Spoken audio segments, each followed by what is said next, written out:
With our complete Fukumushi Sencha Brewing Guide, you can learn everything you need to know to start preparing delicious cups of Japanese green tea at home. We'll also explore how to cold brew Fukumushi Sencha and how you can create different tasting cups of Fukumushi Sencha simply by playing around with temperature and brewing time. Before we dive into the Fukumushi Sencha Brewing Guide, it would really mean a lot to us if you could subscribe to our YouTube channel and stay tuned for future tea videos. We have hundreds of videos on all sorts of topics related to Japanese green tea, but for this episode, we're going to focus on Fukumushi Sencha specifically. Without further ado, let's get started. So what is Fukumushi Sencha? Before we talk about Fukumushi Sencha Brewing, let's briefly discuss what Fukumushi Sencha is and what makes it different from other types of Sencha.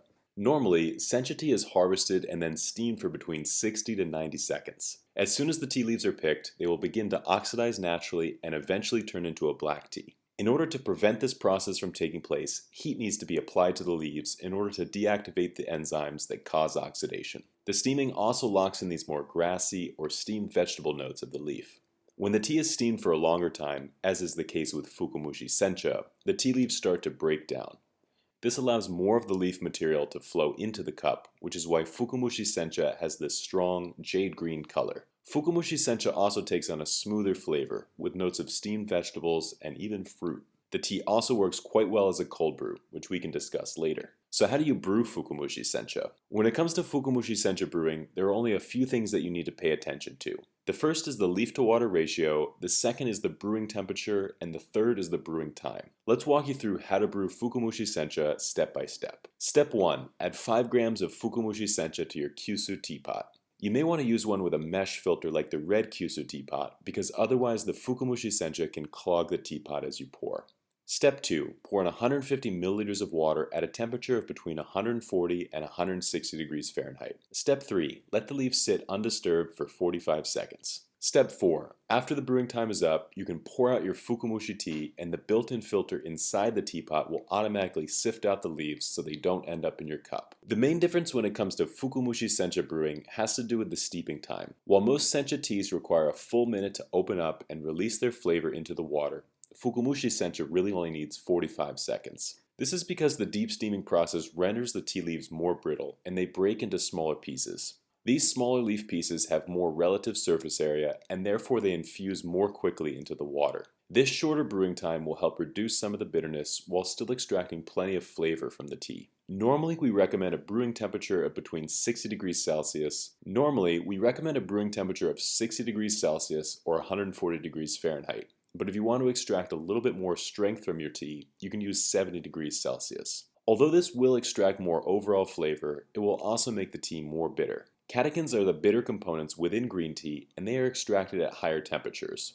A small dose of catechins can be nice, but too much of them can quickly overpower the drink, so you'll want to be careful when you're brewing Fukumushi Sencha. What about cold Fukumushi Sencha brewing? One of the benefits of Fukumushi Sencha is that it can be great as a cold brew. To cold brew Fukumushi Sencha, you can use 5 to 10 grams of leaves, 500 milliliters of room temperature or chilled water, and let the tea sit for 3 hours. Because you are using a lower temperature for this Fukumushi Sencha brewing, you will be left with a smoother and sweeter green tea with less bitterness. You may notice that the fruity flavors start to come out a little bit more, just like with the Fukumushi Yamaga, a deep steam sencha from Shizuoka that has these notes of lychee berry, especially when you cold brew it. As long as you follow the instructions and pay special attention to the temperature and brewing time, you should be able to easily make your own Fukumushi Sencha at home. If you really want to get serious about Fukumushi Sencha brewing, you may want to consider getting a Fukumushi teapot, which has a circular metal filter to keep the leaves out of your cup. This will really make it easy to brew delicious cups of Fukumushi Sencha without clogging your teapot.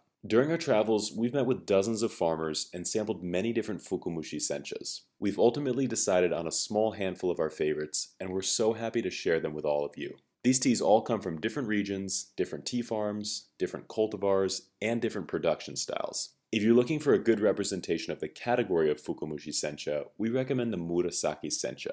This is a deep-steamed Yutaka Midori Sencha with a powerful fruity and vegetal flavor. It's produced by Mr. Kawaji, a talented farmer in southern Japan that specializes in these deep-steamed teas. When you order tea from us, you're not only helping to support this channel, you're also helping us to support the dozens of talented farmers we work with all around Japan. We believe that by sharing these farmers' stories and their teas with people all around the world, we can help to transition the tea industry into a more positive, sustainable direction. Thank you all so much for watching this video. If you have any questions about Fukumushi Sencha or green tea in general, please feel free to leave them in the comments below. Until then, we'll see you next time.